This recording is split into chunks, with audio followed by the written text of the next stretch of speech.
Welcome to Let Me Fix This. Enjoy the video.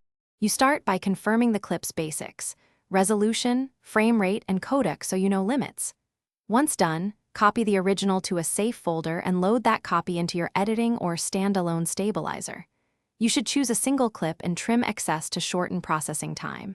Make sure to note camera movement type, pans, handheld shakes, or rolling, because that determines the stabilization approach you'll use next. You now apply the stabilizer effect and decide between transform, perspective, or warp modes depending on distortion risk. Once applied, set smoothness lower to begin, around 10 to 30%, then preview and raise toward 50% if needed. Lower values preserve more natural motion. Make sure to enable automatic cropping or adjust scale manually to avoid black edges. If the tool offers motion tracking or subspace fields, use them for complex footage and re-preview before rendering. You finish by refining parameters, add a subtle motion blur, and run a rolling shutter correction if the tool supports it to hide micro jitter.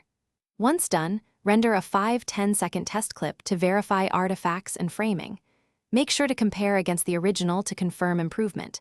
If you see stretching or warping, reduce smoothness, switch from warp to transform, or retrack anchor points. Finally, render the full clip at a Thanks for watching. If you found this helpful, don't forget to like and subscribe.